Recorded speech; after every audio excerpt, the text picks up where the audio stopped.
Welcome to the Leading Type podcast. I am Scott Roy with Noel Coppins, your host. I will be co-host today. Noel, how are you? So good, Scott. How are you doing? Very well, thank you. Very well. I think that's one of the most seamless intros I've done. I hope everything was recording on that one. I really do. You've been doing a great job. We're a couple of novices here trying to make our way, and we're just trying to help people. And have a great conversation while we do it. And so it's not perfect. No. We're authentic, though. So that's the good news. We are the most authentic out there. How's that? We might be, because we're so completely unpolished. We are. And it's kind of a fun thing. We were talking about even just the microphones before. Yes. When we came on and moving the microphones and me touching the microphones, and it's okay to do that. How nervous I am to touch the microphone. Yeah, because you think it's going to transfer everything. But that's true. Yeah. So we'll get more comfortable as we go. Yeah. So hang tight, everybody, because it will get better. We promise. We haven't hit rock bottom yet. So no. Or maybe we have, and the only way to go is up. That's right. I was going to say, we're looking up. Yeah. No, that's terrific. I'm just going to adjust one more thing here today. But today's podcast is called Winning Every Day with Lou Holtz. Yes. So I'd like you to take this away. I will a little bit. Okay. Sounds great. Great book. And written, obviously quite a while ago. Lou Holtz, everyone knows who Lou Holtz is, but just in case, most winningest, if that's a good word, most winningest college football coach of all time, and a phenomenal motivational speaker, of course, to boot.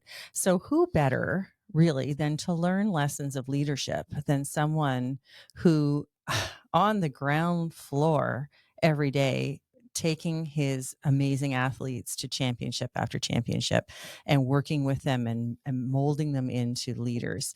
Who better than for us to sit at the feet of and learn from, right? Okay. So sounds great. I've read the book, of course. Yes. You've done your research on it. Yes, I have. And you also attended my lesson on it, which was back in I think it was 2023 that I did this particular lesson. It was one of my earlier lessons that I did on our leadership training here at our company.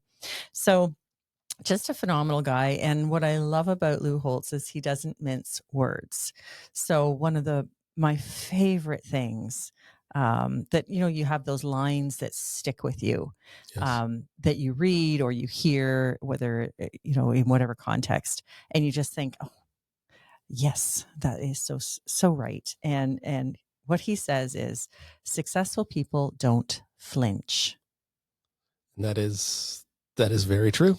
They don't. They don't. No. Because if you're going to flinch, you're not going to make it. And I love the unpacking that just for a minute. The thought behind that is, you have to believe in yourself. Mm-hmm. You have to have a plan. You have to know what your purpose is. You have to have your motivation and your drive aligned, all with what your goal is, what you're seeking to do, what your purpose is, and your attitude. The attitude of a winner is that you're not going to flinch. There's going to be obstacles. There's going to be problems. They're going to be thrown at you. Mm-hmm. You're going to find a way. Yeah. You're going to move that mountain. I feel like I have to sit up straighter today now that we're talking about this. It's like, no slouching on the job today. Right? Yeah, exactly. When you're talking about not flinching. But I think what I take away from when someone flinches, it's like a weakness. But then the people who don't flinch sometimes, and correct me if I'm wrong, but not flinching sometimes is perceived as arrogance. Oh, I agree. I agree. But I think, arrogance obviously is often the mask of poor self-confidence, it's this robust outward appearance to mask inner insecurity. And we see that all the time. So I'm not sure that it always applies, but I do believe that if you know who you are, really down deep, you've done the self-analysis, you've unpacked all your flaws, you're working on yourself, you're wanting to be the best version of yourself, and you're going about that every day, and you know what you want to attain, what you're reaching for, and you're single-minded in your determination, and you have built in the attitude that gives you the confidence to be able to go for it, then I believe you don't flinch. And I believe it's not an arrogant position. It's the deep knowing that I'm on the right path. Stuff's always going to come at me. Always. Always. But I'm going to find a way. I'm going to learn the lesson, take what I need from whatever that obstacle or opposition is that's coming against me, and I'm going to make it better. I'm going to be better because of it. I'm going to appreciate what I've gone through. And I know it's going to make me stronger, leaner, smarter, tighter, whatever that, whatever that is, because I went through it. And so it's viewing challenges and obstacles as actually a benefit, as opposed to us shrinking away in fear and collapsing like a deflating balloon every time the slightest bit of opposition comes against us. Because if you're going to operate from that standpoint, you don't really believe in yourself, and you don't really believe in what you're doing. You're right. And when we did this, now that you're talking about it, I remember this resonating with me again, because I think I'm probably one of your best test cases out there. I'd be one of your best, you've got you're my petri dish. Yeah, exactly. That's me. Sums me up in a few short words. Wow. But I find that when you talk about like shrinking away or, coming across as being arrogant, I've always thought of myself as when I'm well prepared and when I don't flinch, I feel a bit arrogant though. Like when I'm out there, I feel a bit arrogant, but at the same time, when I'm not exactly prepared and I kind of shrink away and I'm kind of like, I probably could have done that better, and they're not going to like me now. And so the moral of the story, is it better to feel a little bit on the arrogant or know-it-all or whatever label you want to put on that very, very confident, overconfident feeling? Yeah. Isn't it still better to err on that side? It is. Than it is to be unsure and doubt yourself and your capabilities. Yeah, because that eats away at you. Well, 100%. Sorry, I shouldn't say you in general. For me, because that's all I can speak to in this capacity. Yeah. It's kind of that defeatist. It's kind of that the negative. It's they're not going to like me anymore, right? It's that kind of thing, as opposed to going, I did a good job. We were well prepared. This was, these weren't the results we were supposed to get. And instead of going, you go, all right, that didn't work. Plan B. Right. And it kicks in simultaneously, or it kicks in as you see plan A not coming to fruition. And I think, we have this habit of defaulting to comparison, and that can be very defeating and flinching. Right? Oh, they all do it better, or they've got it more under control, or they've got a better system, or they've got all the widgets, or whatever you want to call it, right? Like the competition is this looming character in your story, right? Always for me. That's what it seems like for me. Always. It's always there. But we need to recognize that the competition, this is what he talks about, they have obstacles too. They face challenges too. Yeah. They're going to fall down and have to pick themselves up too. And I think we lose sight of that. We think so often, and when I say we, it's the royal we. If I'm speaking to an audience that doesn't feel this way, I apologize.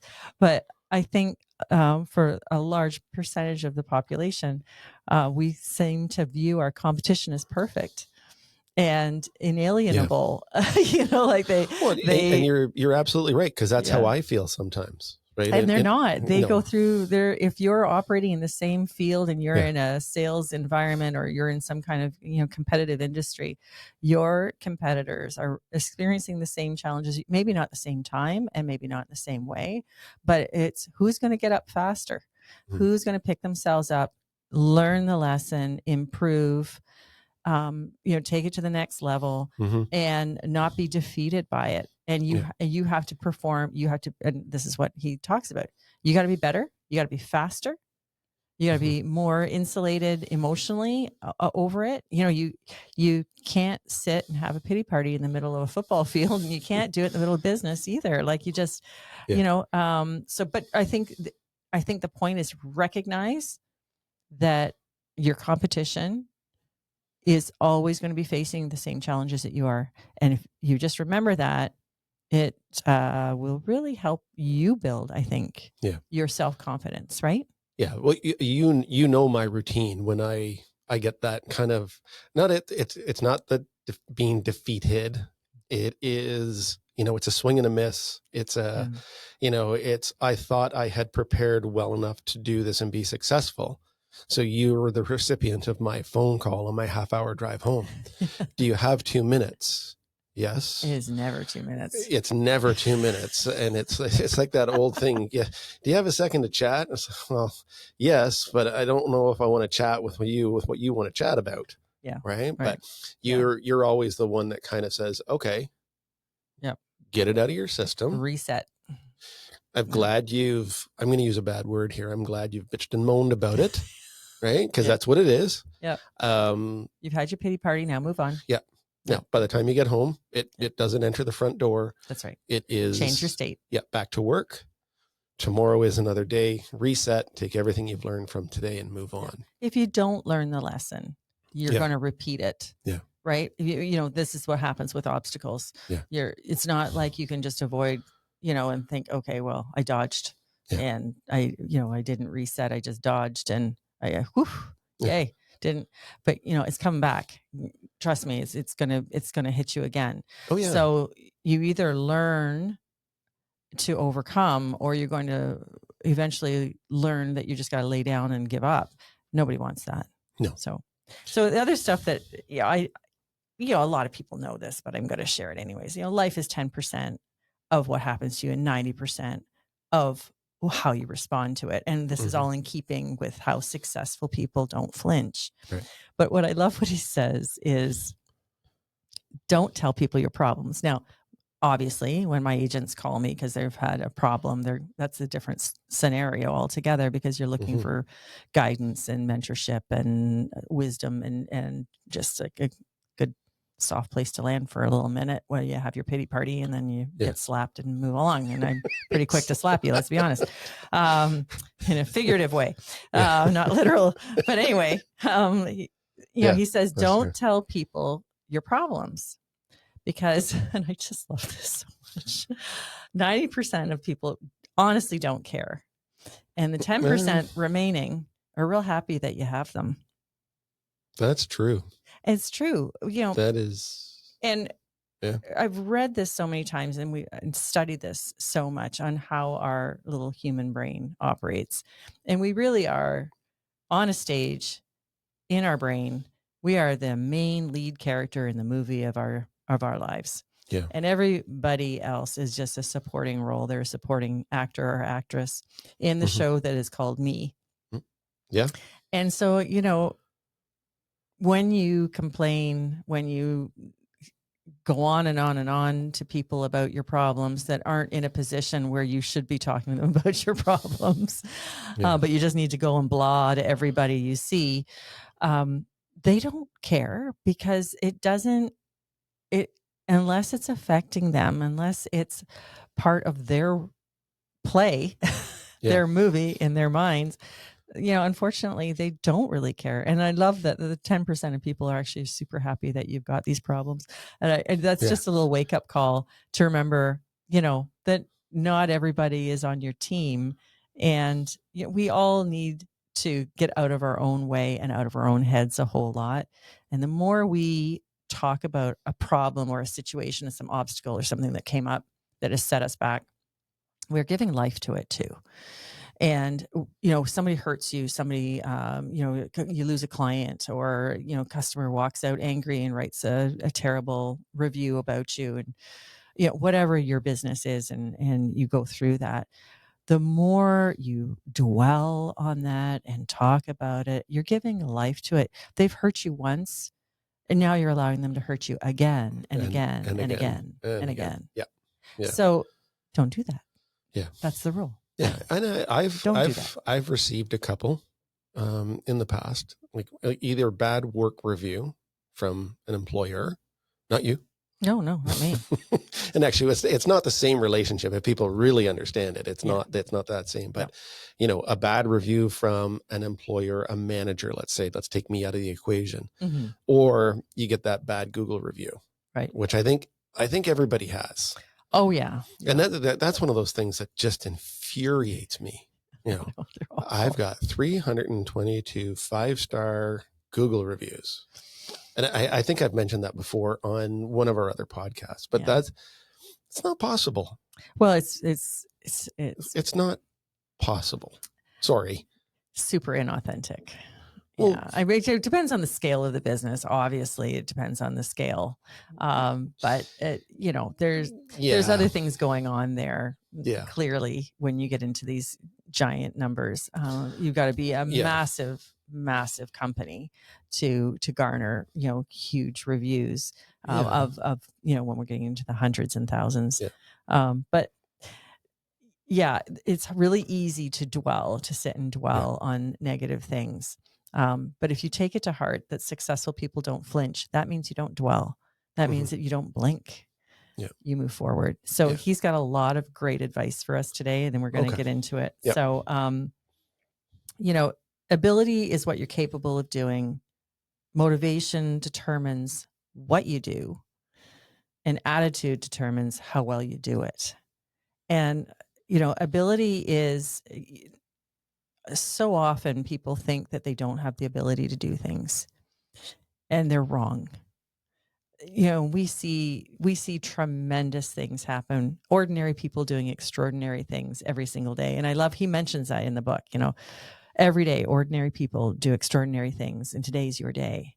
I mean, how inspiring is that? It's beautiful. Yeah. But, we can get so sure of our lack of ability for things that we won't even try. But, obviously there are some things 100% that are natural giftedness. You just have an aptitude for things, and I get that. Yeah. But I think it's a much smaller percentage of what we are missing, say, in a natural perspective, a natural giftedness, than what we think. And we can do a lot more than we think we can. And then, of course, motivation should tie in always with our attitude. Yeah. Because, motivation is great. Rah, rah, rah, rah, rah. You can go to a seminar, see a great speaker, go to a great conference, and you come out and you're just absolutely on fire. Like you're just, practically dancing out of your shoes with excitement. And you go to bed that night, and the next day, meh.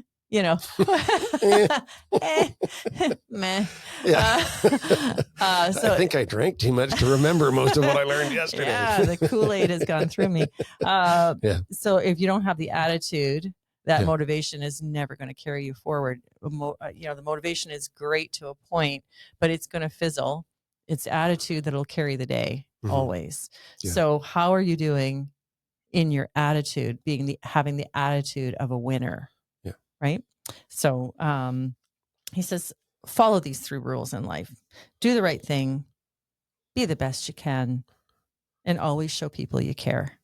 Yeah. I mean, it's super simple. And, we were having another conversation earlier before we started our podcast. Yep. And you said that you could solve all the problems of the world in one simple thing. Yeah.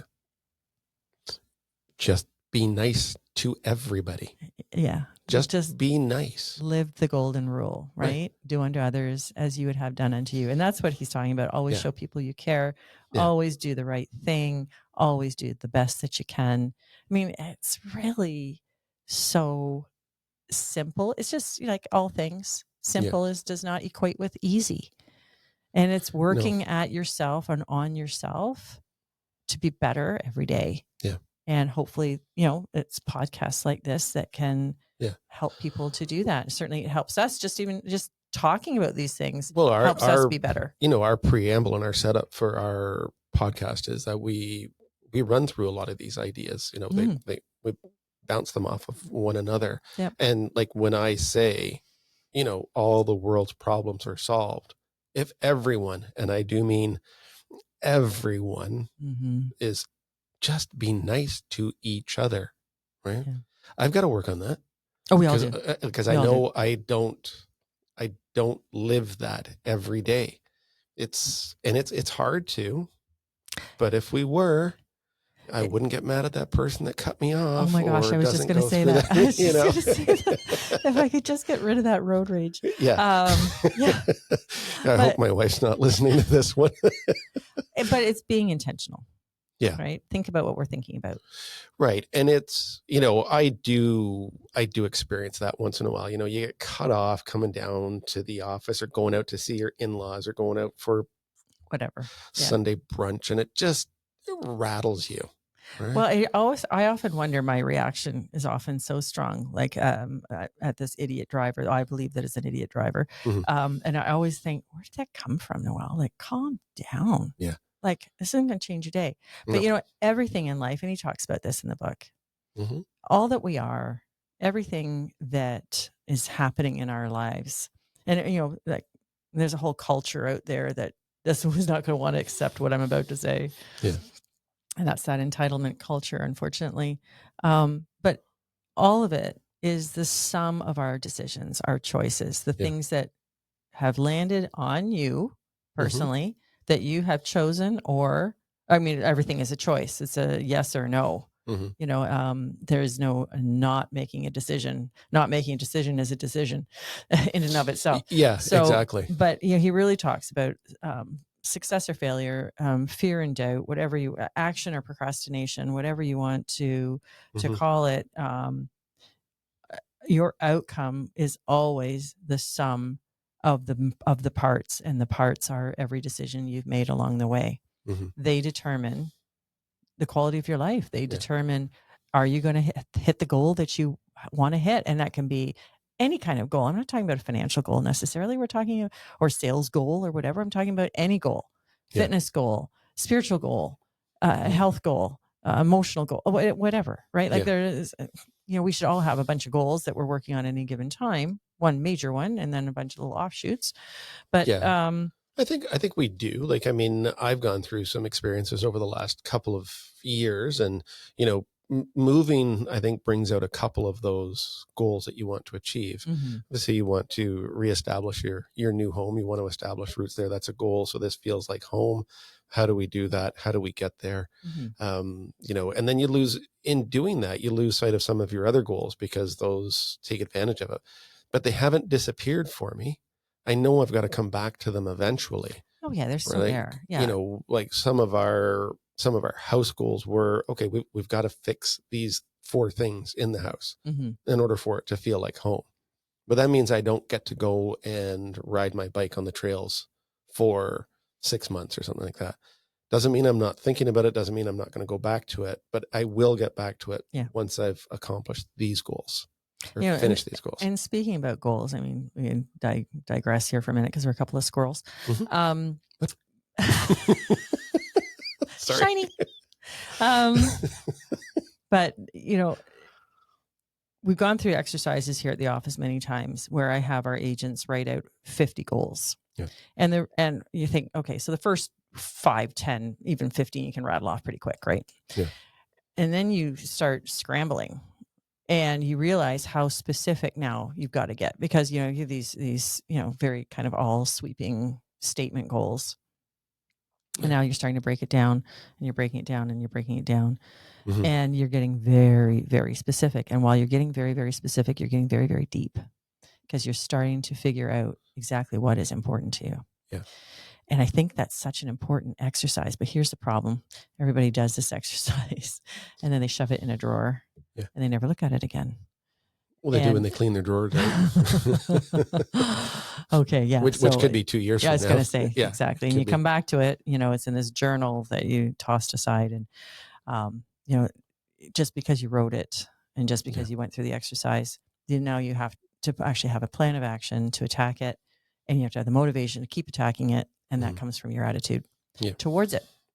It's a wonderful thing to do, to sit down and actually put a timer on, so that you have this, anytime you put like a, compressed amount of time to a task, it does fire a lot off in your brain, and it really gets things going.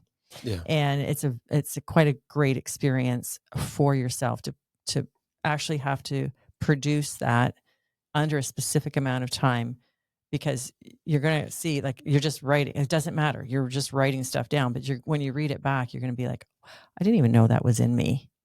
Yeah. Like, it was there under the surface. I didn't know that was that important. And you're going to look at it and you say, actually, that's incredibly important to me. I'm having a moment of self-analysis and self-awareness here. Yeah. And hi, Noel, how are you? I just met you. Which is super cool. So, goal setting is such a relative exercise,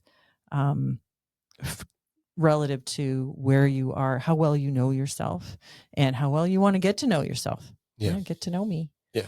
And I think now, like with age for me, I know what I'm capable of, and I know what I do. And it's a struggle to connect those two dots, right? Oh, yeah. Or those 2 points. It's like, I know I have to go and do this in order to be successful. My problem is, I'm like, halfway down the car or halfway down the road, I'm like, well, all right, well, I'll do that when I get to the office. And then when I get to the office, I start talking to somebody in the office, and then that takes me sideways, as opposed to being as laser focused as I should be. And that's why I think it's important, like you say, to write these things down and then leave them written somewhere. Oh yeah. Posting on your mirror and having it around this stuff works. Dream boards work for a reason, and Post-its work for a reason, and whiteboards work for a reason. Mm-hmm. I think, it all, we all get distracted. There's golly, look at the world we live in. Mm-hmm. Distraction is the way. Yeah. I know he's waving his phone at me right now. It's so hilarious. I mean this for me, but you know what? It's a major distraction for everybody. Oh my gosh. It's a major distraction.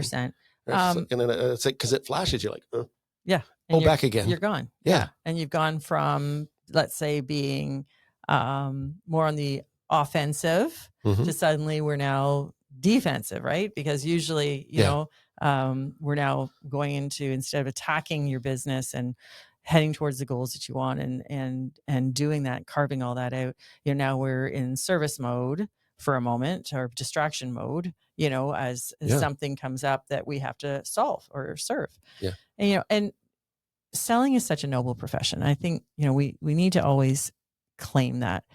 People don't sell anything. We help people make decisions for the things that they need, right? Like the hammer isn't because you don't go and buy a hammer because you want a hammer. No. You go buy a hammer because you got a problem to solve that only a hammer can solve. Right. Because it's really hard to push nails into wood with your thumb. Right.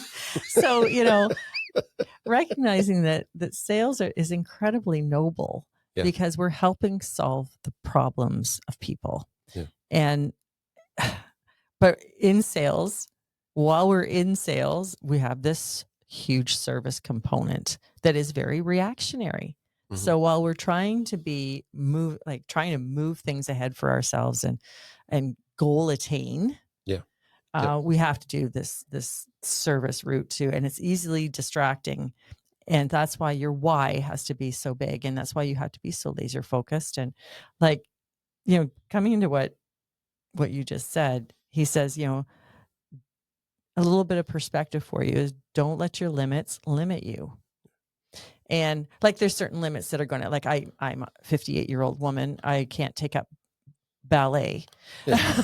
You know what I mean? I'm not going to be on point. Okay. No. So I'm not going to be doing arabesques through the air. Yeah. Maybe not. No, no. Don't So underestimate yourself, Noel. However, but so there's a reality component, obviously, but too often, and as we age, I'm going to say we get more comfortable, and we do allow the limits to limit us. And then we see like, okay, so my husband Dave just showed me this amazing video of this 99-year-old gymnast on the parallel bars doing her full routine. I can't tell you anything more than that. He was just like, you have to see this. Yeah. And it's so inspiring. Yeah, it would be. So inspiring. She was so strong. She was so graceful. She was incredible. I mean, the audience was on their feet. It was amazing. And, so again, ordinary people are doing something extraordinary every single day, and today's your chance.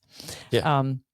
Of course, she's dedicated her life. She has crafted an ability and worked on it, and her motivation has clearly never failed. And obviously her attitude is incredible, because she obviously has not chosen to become an old woman in her perception of her reality. Or to listen to anybody that says, you probably shouldn't be doing that. Right.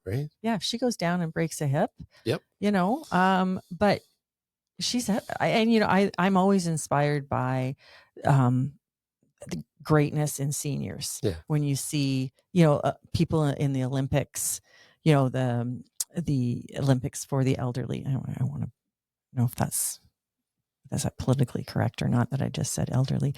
But I think the toothpaste out of the tube on that one. I know. Cat's out of the bag. Anyway, I find the traditional generation who are like 75, 80, 85, 90, 95, whatever. Yeah. I just find them so inspiring. They're made of different stuff. I swear they are.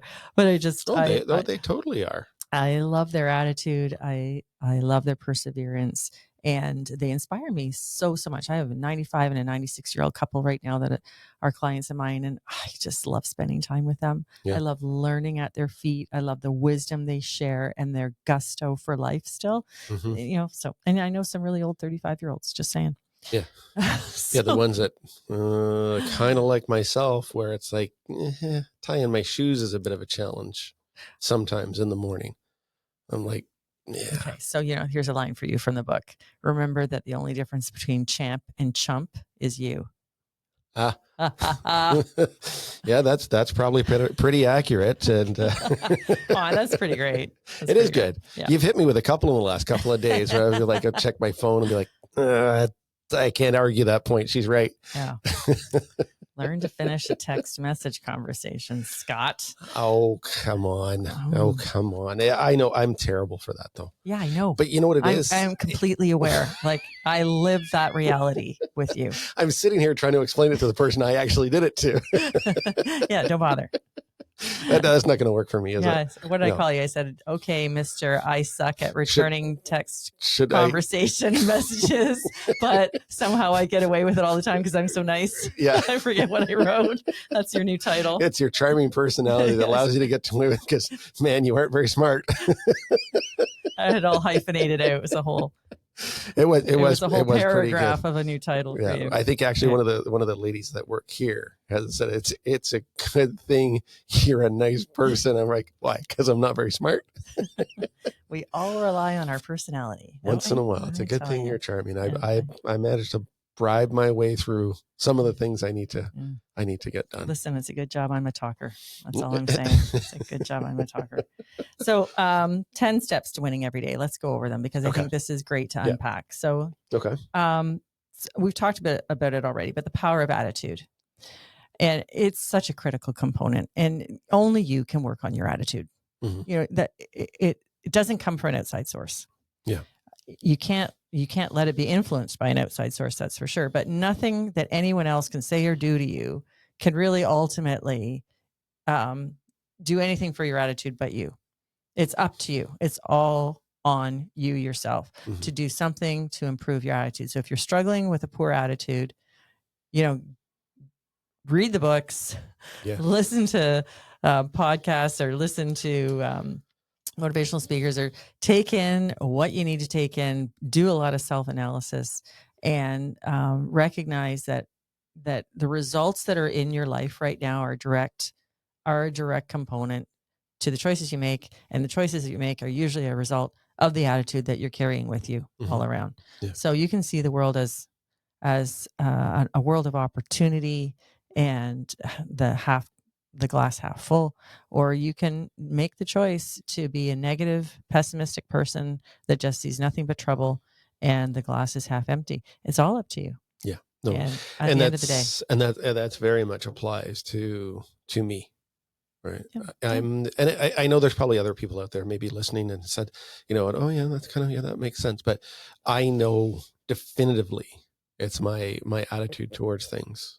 Yeah. That I work myself up into a lather about something I shouldn't, or I'm like, okay, I'm on a bit of a high here and this is going to carry me for a while. And it is all of your attitude. Tried to change. Well, I think the big thing is accepting the responsibility. Yeah. Right. Recognizing this is on me and nobody else. That's the big thing is recognizing when this falls squarely on your shoulders and not somebody else's problem to fix for you. Yeah. So I wish that other people could have the effect on attitude, on a person's attitude. I wish that we, could just speak it into people, but it really, it really is a work of self-reflection. It really is a work of diving into the things that have culminated in the attitude that you have, what has happened in your life, and your attitude towards it. Everybody has trauma. Everybody has had hard knocks. I don't think anyone gets out of this life alive, as they say, Nope. So, I mean, everybody has stuff, and you have to learn how to deal with it, and you've got to do the work yourself. I feel that the more adversity that you're able to overcome, I think that's key too. Oh, it's huge. And accepting help. And I think I'm starting to cover number 2. Am I not? A little bit. Tackling adversity. Number 2, tackling adversity. Sorry about that. No, this is great. I should maybe glance down maybe once in a while. It's so good. Yeah. Tackling adversity, again, stuff's going to happen. Your reaction time dictates your success level. I'm sorry, but it does. If you're going to lay there and feel sorry for yourself and poor me and take the day off and then take the week off and then crawl into a hole somewhere and wish you were dead, that you're never going to reach your goals. You're never going to be your full potential. And he's just all about getting people to live in their full potential. Yeah. And tackling adversity, it's part of the game. Yeah. If you're going to put yourself out there, you're going to have adversity. If you want to go for something, you're going to have adversity. Yeah. If you don't want a better life, if you don't want joy, happiness, fulfillment, all of that stuff in your life, if you just want to sit on the couch, you probably won't have a lot of adversity. Yeah, true. But if you're going to put yourself out there, you're putting a big sign on your chest. Yeah. And you're going to get hit. Yeah.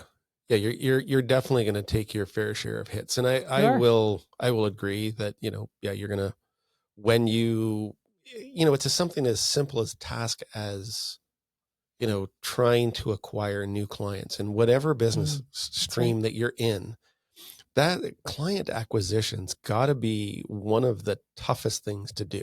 Oh, I agree. Out there. Yeah. For me, in talking to Dave when I first started, was, I don't know anybody. I don't know the area.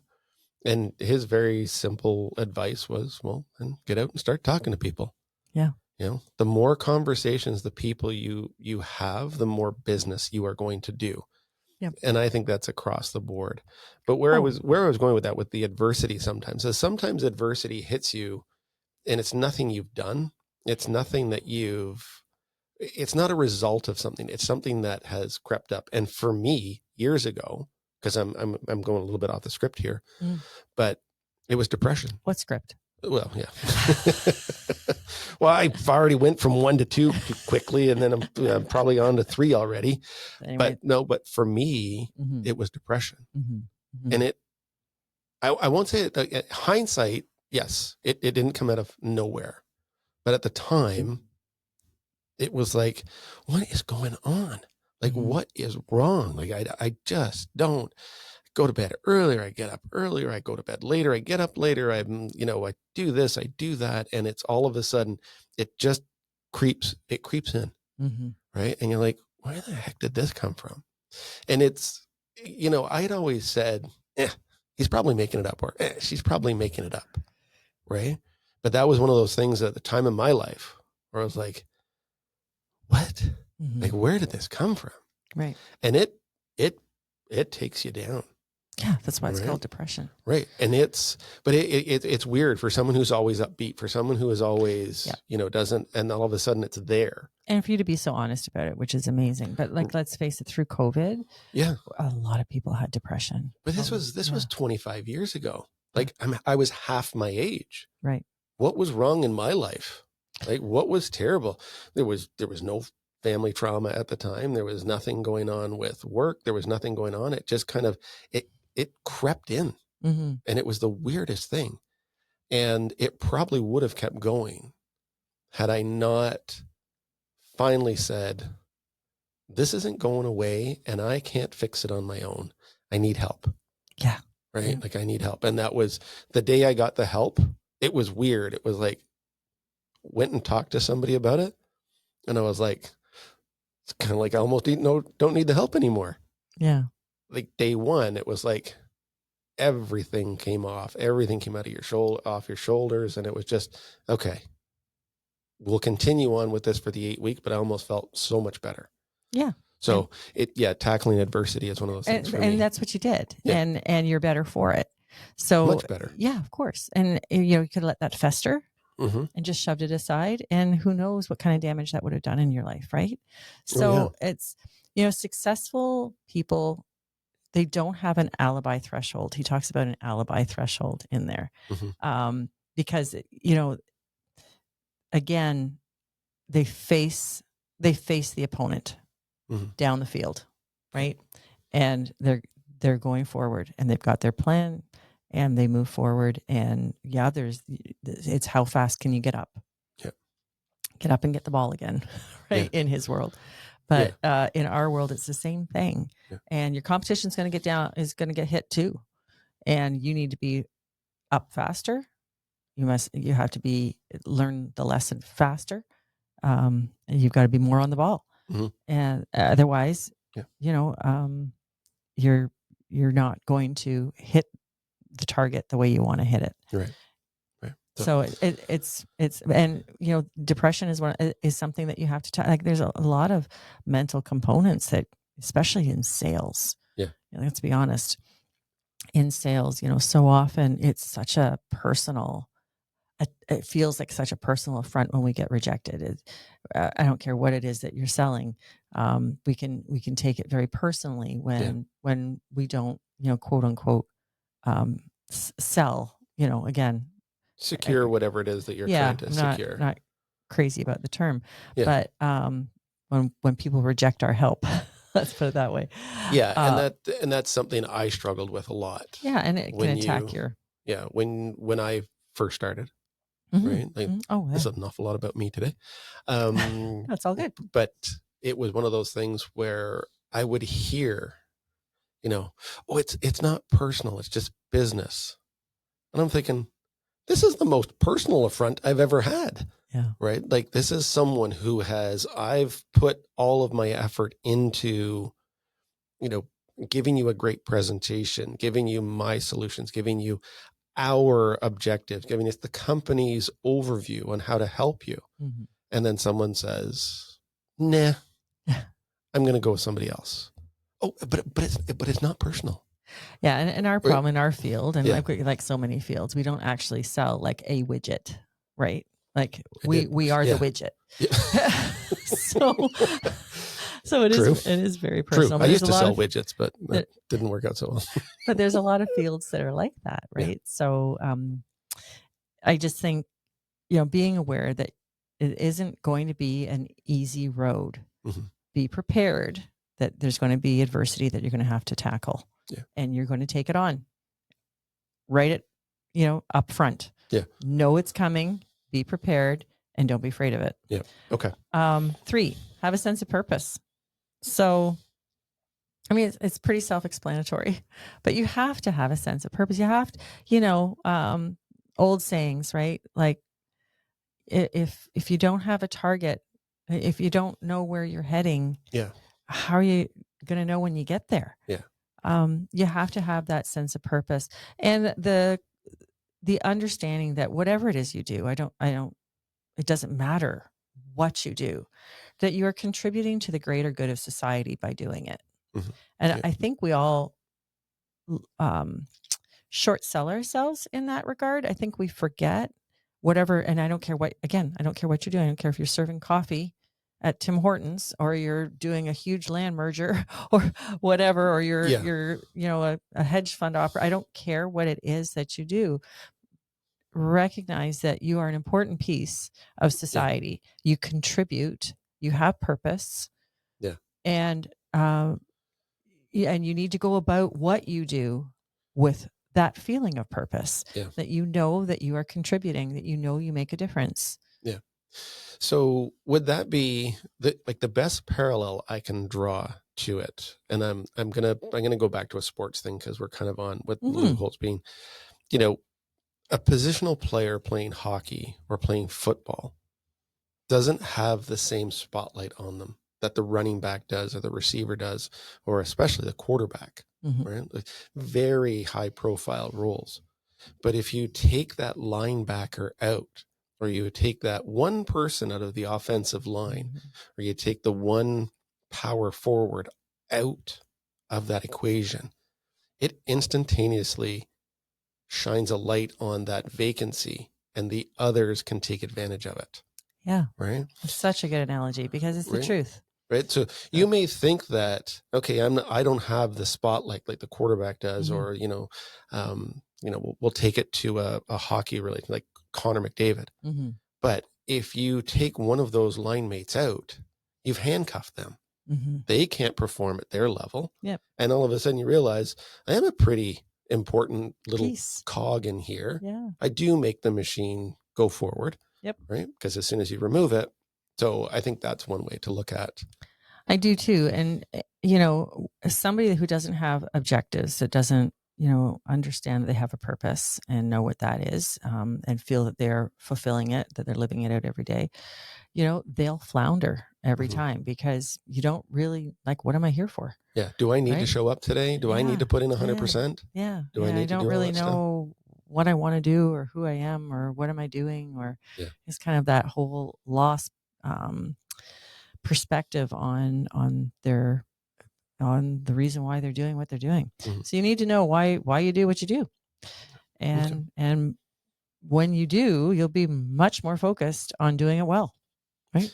Because it's the why behind it. Yeah. And in ours, that sense of purpose is that it's helping people. Oh yeah, helping people as I trip up over my headset again. And make sacrifice your ally is number 4. I love this one, because I have a sign in my office. It says, everybody wants to be a diamond, but nobody wants to get cut. And it's the truth. It's a great slogan that I 100,000,000% believe in, because so many people, they want, and they want the limelight, they want to do well, they want to be at the top of their game, whatever, but they're not willing to do the things that they have to do to get there. And that's why, at the top, it's lonely, right? For those people who get there, it's lonely at the top. There's a reason why that saying is there. So you have to embrace sacrifice if you want to be successful, if you want to win every day. Get used to having to make sacrifices. You're going to make sacrifices on the home front. You're going to make personal sacrifices. You're going to go without. You're going to live on craft dinner or whatever it is that you've got to do. Yeah. Sometimes your family members will have to make sacrifices of time with you for the short term in order for, that's my story, unfortunately. But, for Dave and I to get where we were driven to get to, the boys had to understand that we wouldn't always be at everything, and they'd have to give us a lot of grace. And that's a lot of conversations with young children to make them understand. Yeah. And there's things that they had to go without, and there's, in order to get where we were going. Yeah. And, it's understanding a short-term pain for long-term gain. So many of us underestimate what can be done in the long term and overestimate what can be done in the short term. It's the person that wants to lose 30 pounds by next week, but doesn't realize they can lose 50 pounds in a year. It's recognizing, and it's so important to recognize that you're going to have to sacrifice if you want to make it big. Yeah, no, that's an awesome one, because you're right. We're in a society where that sacrifice is not as recognized. And, this goes back to, like, truly, this is my story, because I am not the sharpest knife in the drawer. I didn't have the money behind me to do well necessarily. I couldn't outmarket. I couldn't outperform in terms of intelligence or, there's so many areas, but you couldn't outwork me. Yeah. And I would say was my superpower. Yeah. Nobody could outwork me. Yeah. And when you look at top performers out there, that's kind of one of the defining points is nobody gets to the top easily. Nobody has a career they can look back on that's highly awarded and where they've been at the top of their game and doesn't say that they didn't make sacrifices and that they didn't have to outwork the competition, because at the end of the day, that's what you have to do. Yeah. Yeah. I mean, especially if, you don't have the finances behind you to be able to outspend them, and you don't have the staff to be able to, just be able to put everything out there, outmarket them, if you will. Yeah. But nobody can hold you up if you're willing to do the work. Yeah. Yeah. And I guess you can take a little bit of that component and saying, I did this. It wasn't, there's a president down in the US right now who got a very good start, not because he worked really, really hard. I believe the story goes that he was given $200 million, right? And I remember speaking to a keynote speaker who said, who do you want helping you get started? The guy that built it with his hands and his own effort and hard work and understands what it takes to build that? Or do you want the guy that was given everything to help you build it, who doesn't understand, who just hired everybody to do it? Yeah, like there's two different perspectives on that. There's a lot to be said about learning from someone who's had to come up through the ranks. Yeah. That climbed that ladder from the bottom. And I have the greatest respect in the world for those people who come up from the bottom and make it to the top. And we'll be actually doing a book on a friend of mine who wrote a wonderful book on leadership. And he is that guy who ended up running Coca-Cola. Joe Stokes. And he came up. Yeah. He came up through the ranks. He came up through the bottom and didn't have the big Ivy League, degrees, all that good stuff. Yeah. But, because you can see it both ways, right? And the person's name that I was thinking of with this speaker was Les Brown. Oh yeah. Yeah. So Les Brown speaker is one of those guys. So on to, where did we go? I didn't get ahead of myself, did I? 5 is adapt or die.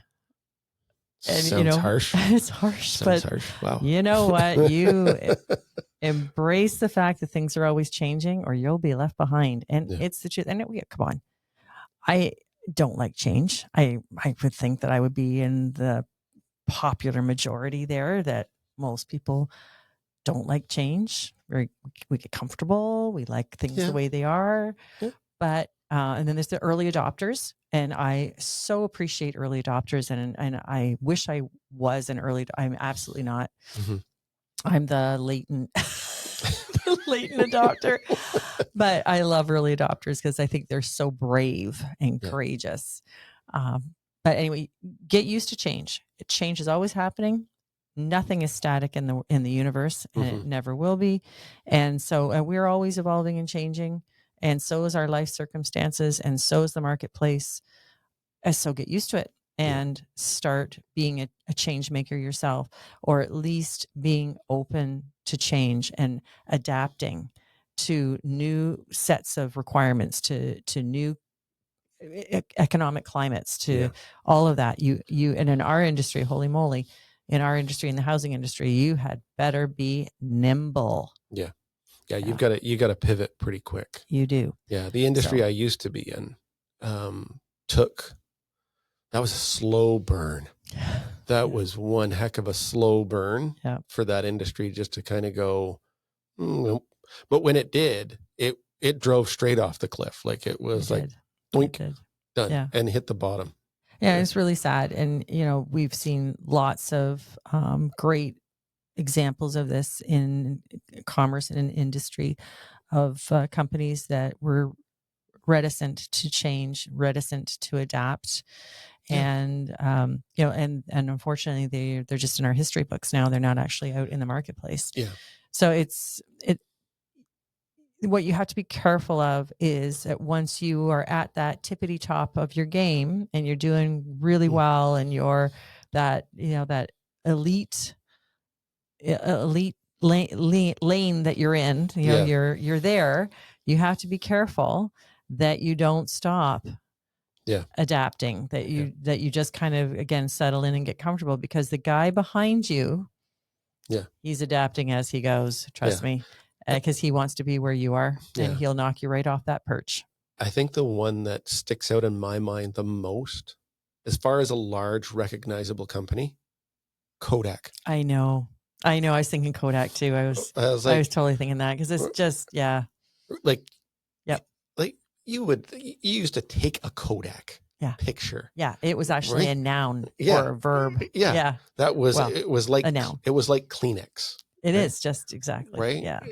It was done to such a level that they didn't pivot the way some other companies did. And BlackBerry.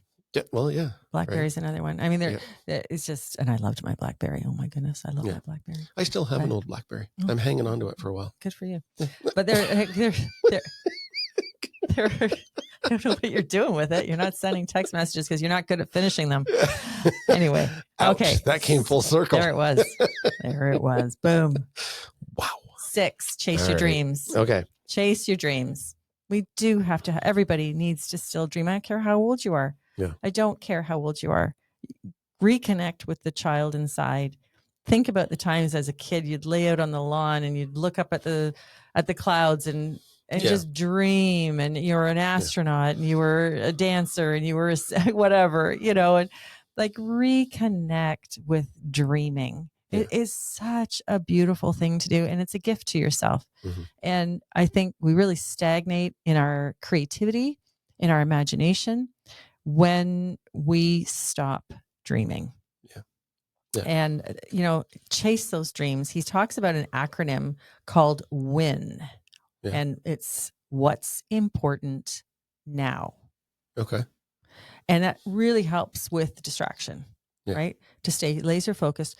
It's okay. What's important now? What's important now? Yeah. And stay on top of that, right? So that's that motivational piece. And he says that the saddest thing in the world is wasted talent. I concur. Yeah. It is the saddest thing in the world. And unfortunately, again, in our industry, I see that all the time. Somebody walks in and I think they're just going to light the house on fire. They've got so much charisma. They're bright. Yeah. I think, oh my goodness, lights out on these guys. I'm so excited. And 6 months later, a year later, it's like they're back to their day job.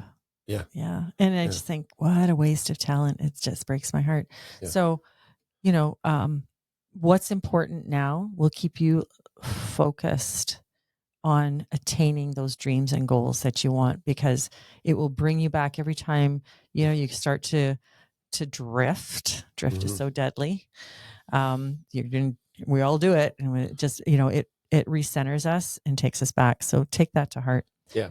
7, nurture your self-image. And that all comes again to attitude. Oh boy. But strong character. He really talks a lot about character in the book. And of course, he is building character in his players. He was known for that. Strong character ties in so closely with a healthy self-image. When you know what you stand for and you know what you fall for, when you have your morals and your values aligned and you know what they are, that's character. And there's exercises that you can do every day to help build character, and some of those things are just putting yourself out there to be really kind to and thoughtful to other people, that whole random acts of kindness thing, that paying it forward thing, that being able to sit through a interview,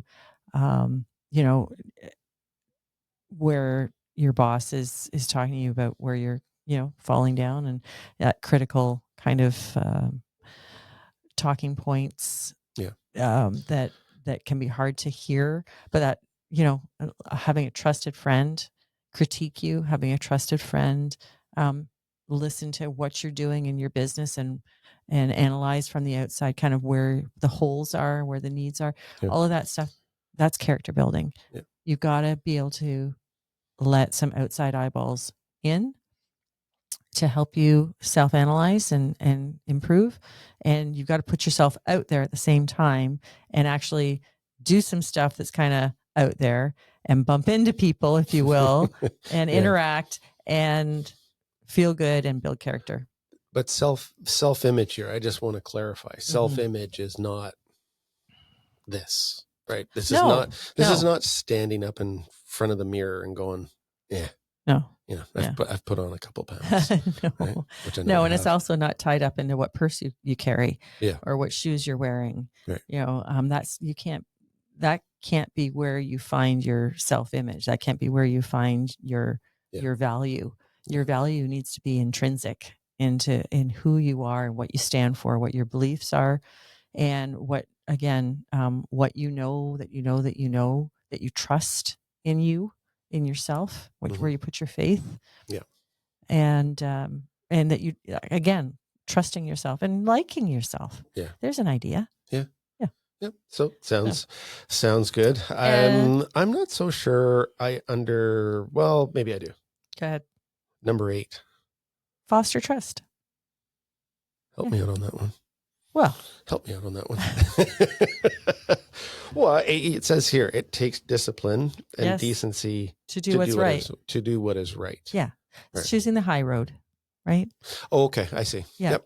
It's choosing the high road when you're faced with, nobody will really know if I just shortcut this, or I shortchange that, or I take the easy route here, or it's a lot about self-discipline. So would this then be, it's a lot about being transparent.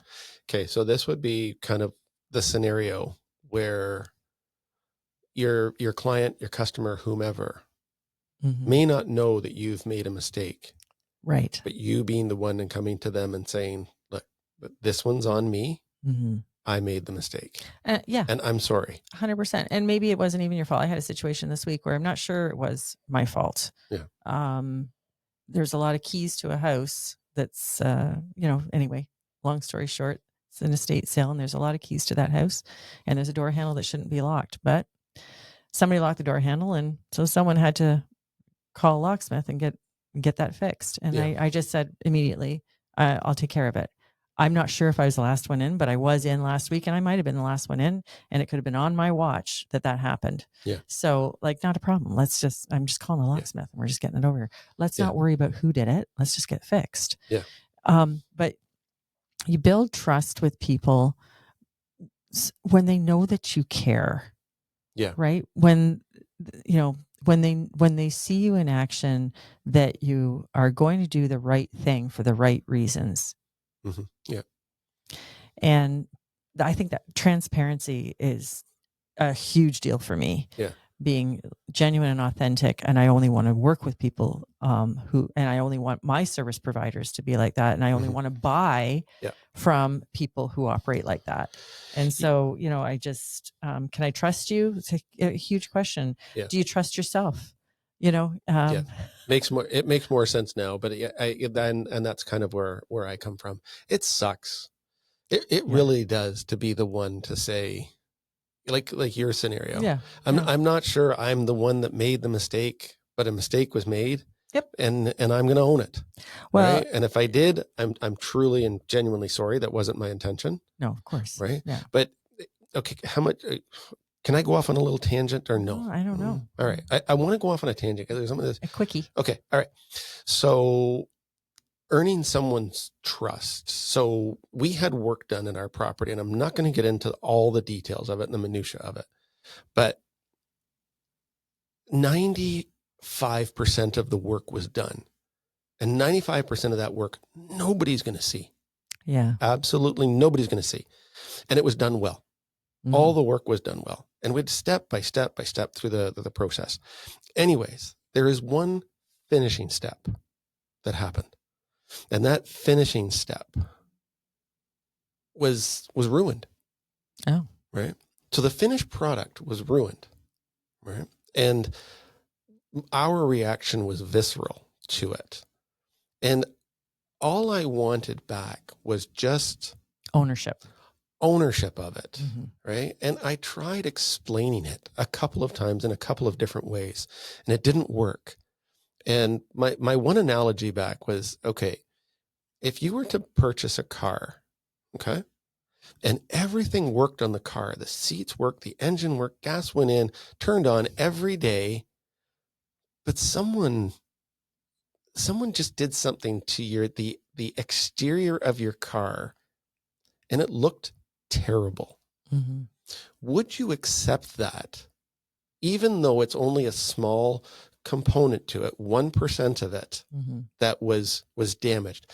But it's like having something, it's like having your windshield like smashed or scratched or, ruined, or the tint is so bad that you can't see out of it. We talked about this a little bit on the last episode, where we talked about how important it is to finish strong, because people will forget all the other things that you did leading up to that finish. And we talked about that in Will Guidara's book, Unreasonable Hospitality. Yeah. It's the finish. Yeah. It is the finish that's so important. If you drop the ball on the finish, you have dropped the ball. Yeah.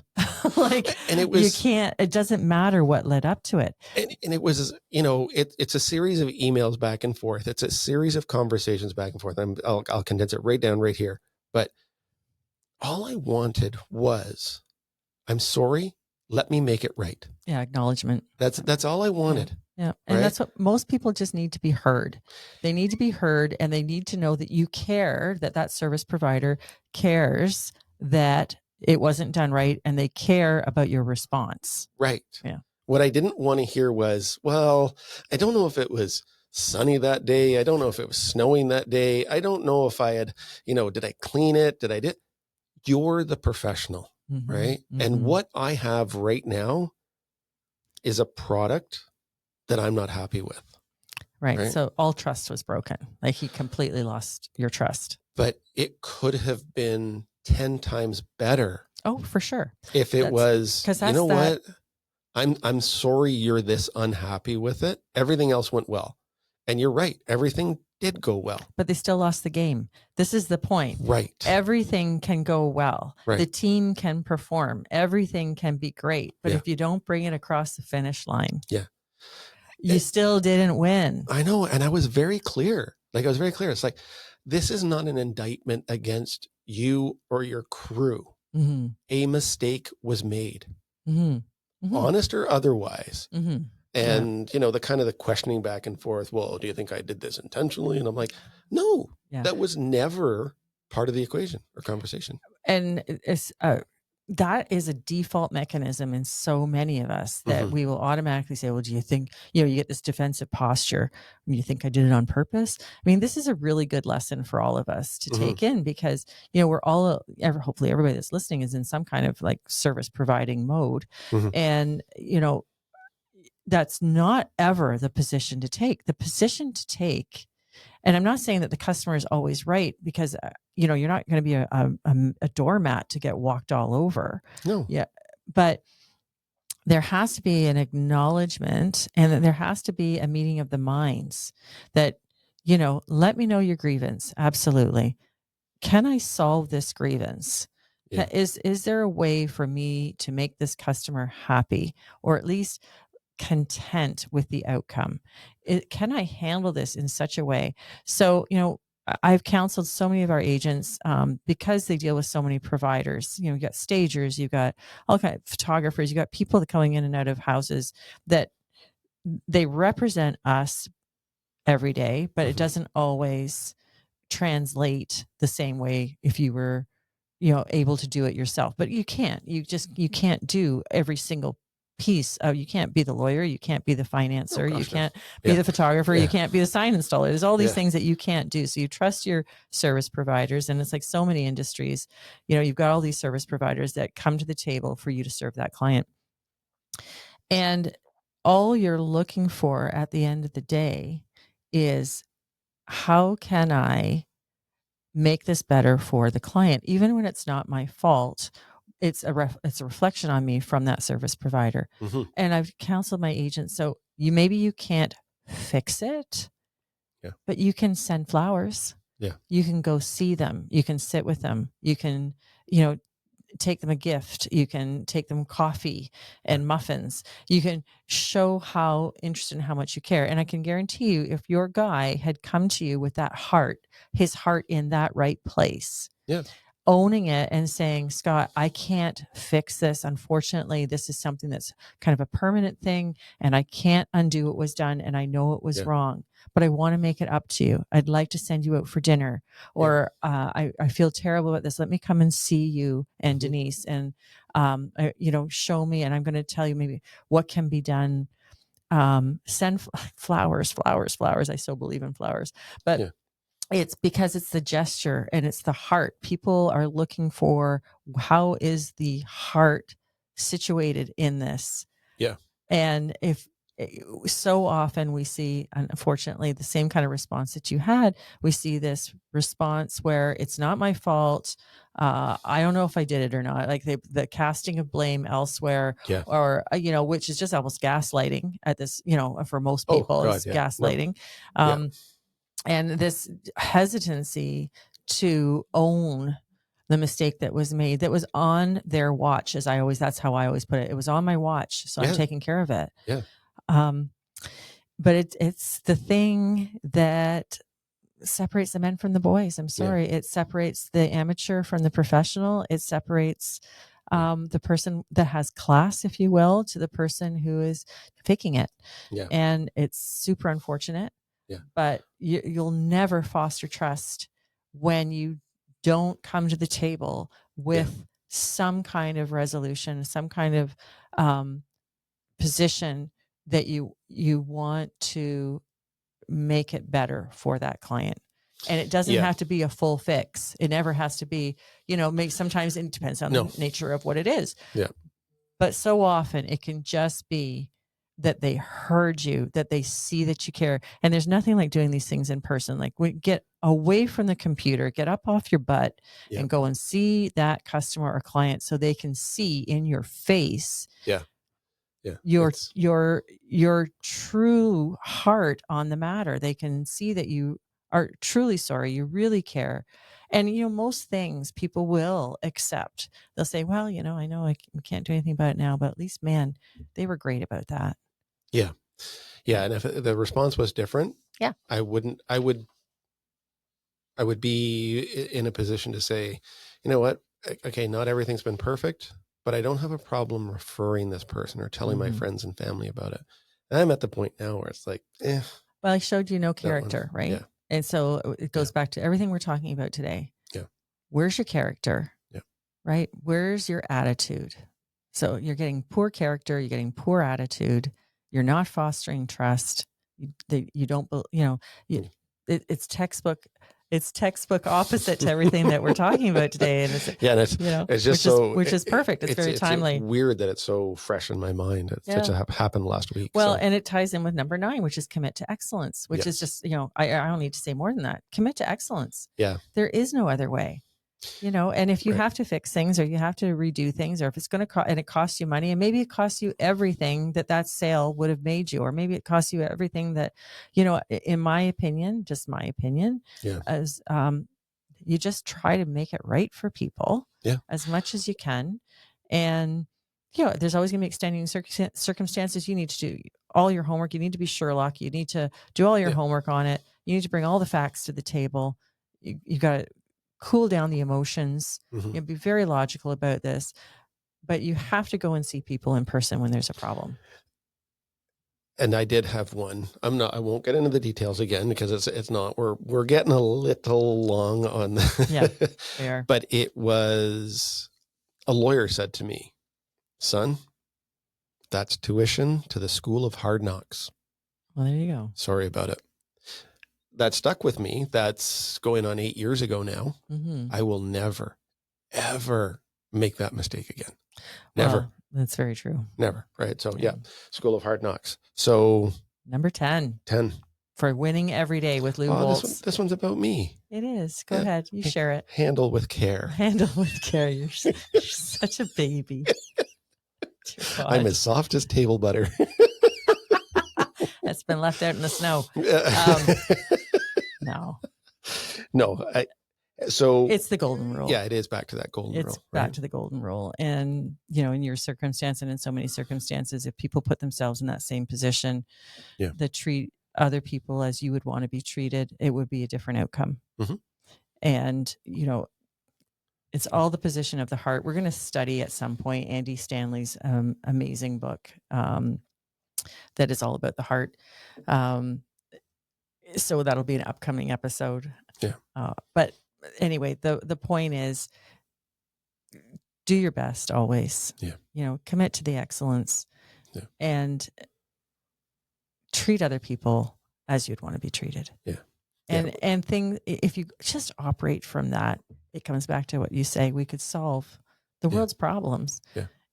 If every leader and every czar and every, evil person or whatever out there would just come to the table and treat other people the same as they want to be treated. Right. Truly, honestly, completely, transparently treating other people as they want to be treated. Yeah, just solve everything. Just treat people nicely. Yeah, it's the same thing. Things, like I said earlier, things eke in. Yeah. But you try and come back to, say, that road rage thing you talk about, where it's like, what? Where did that come from? How did that eke into my? I never know where it comes from. But then you spend the rest of the afternoon letting everybody else in to atone for your. Yes, you do. So true. Right. It's so true because, and it is atonement. You're right, because you think that was an outsized response to somebody who just, snuck up beside me, and they know there's 30 cars behind me, but they want in front of me, and they just put their nose in front of my giant truck. And I think, really, do you see the size of me? I could squash you like a bug, but I won't. You allow, what was it that I heard? You allow other people to control your mood. Well, it's true. We give away, we give away our strength all day long and so cheaply. Yeah. I mean, for what? Yeah. Right. Yeah. So again, this is a really fun experiment, and we're trying to become better people along the way while we do this. Yeah, no, I've really enjoyed this one. I forgot about some of the components in here, but then as we go through, I kind of get sucked into, this happened to me. Oh, this happened to me. No, that never happens, Scott. No, never. No, there's never any shiny penny. There's never any examples from Scott's life, but it's great because you're so relatable. And it is, and I've enjoyed this one. So thank you for this one. Thank you. I just want to kind of wrap this up. Yeah. Because we have been on a little bit longer than some of our other ones were, but the author again is Lou Holtz. Okay. And his success was college football. Right. So college football coaching, and not just success at it. What was it? It was the best, the winningest. The winningest. Yeah, coach. He's the most winningest, most winning.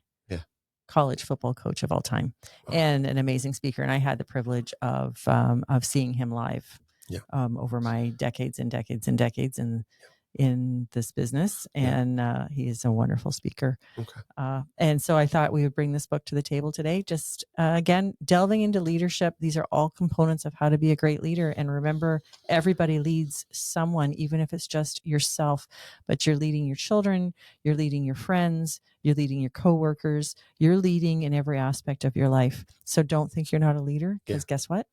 You are. You are. Yeah. And I don't even think I asked you. This is weird. I didn't even ask you, but what's the title? Winning every day. Winning every day. Winning every day. Did I ask you that at the beginning? I think you might have, but it's been like way long. Yeah. So I have a short memory. Yeah. Shiny penny. Shiny penny. Squirrel. Thank you, everybody. Right. Thanks for joining today. All right. So I'm hoping I'm pushing the right button here, because I've messed this up before. So I'm hoping this is ready? I'm ready. I'm hoping this is our music. I know it is. Is this our music? I know it is. Is this our music? Totally. Oh, nailed it. Goodness. My God, I didn't want to mess that up. Could not. See you next time. Thanks, Noel. Take care.